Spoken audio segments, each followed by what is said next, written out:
Our next film, Halloween 2, is the sequel to the well-known and well-made 1978 horror film that made millions out of telling, and telling very well, the story of a maniac who terrified a bunch of attractive female babysitters. The killer in that picture escaped at the end of the film after being shot at very close range, and he's back now in Halloween 2 chasing the same babysitter, Jamie Lee Curtis. As the movie opens, Jamie Lee Curtis has been taken to the hospital to recover from the wound she suffered in the first picture, but the maniac invades the hospital, so she escapes to the parking lot. As psychiatrist Donald Pleasance goes into the hospital to try and corner the madman.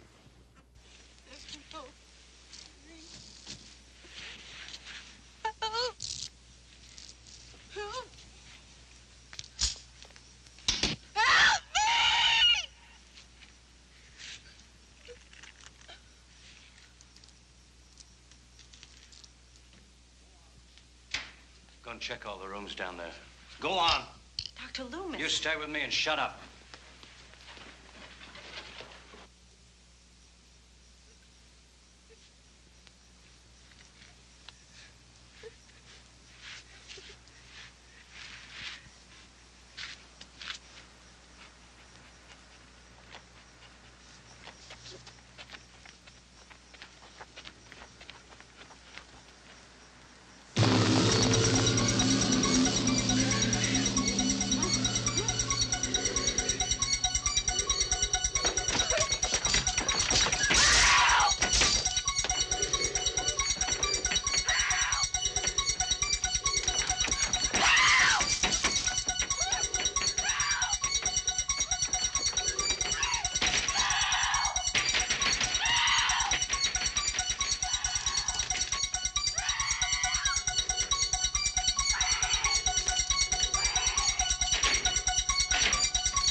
Boy, have we seen that scene before in so many movies since Halloween came out. The big secret in this film is, why does the killer have such a fixation on Jamie Lee Curtis? Well, we find out eventually, but the answer isn't all that surprising or interesting or shocking. I was totally disappointed by this sequel for all the standard reasons that most of us are dissatisfied with sequels. Number one reason? There's a different director this time. He's not as talented as the stylish director John Carpenter, who created the first Halloween film. Second reason, the film offers nothing new, just repetitive shots of the killer and his disgusting chalky face popping into view, usually in the background, saying nothing, and slowly, steadily stalking his victims, waving a thick knife. This worked once, not this time. I wasn't scared in Halloween 2, I was just grossed out.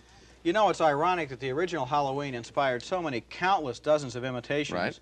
And for 2 years, we got nothing but movies in which their only ambition was to litter the screen with dead teenagers. Right. Now we get Halloween 2, and it's a pale imitation of the imitations. It's not worthy of the original film. The nice thing about the first film was you had a hierarchy of morality. You had the good girl, Jamie Lee Curtis, who was kind of resourceful and intelligent, and she tried to get away and tried to solve the situation. The bad girls got killed. In this film, it's totally nihilistic. Everybody gets killed. There's no pattern to it.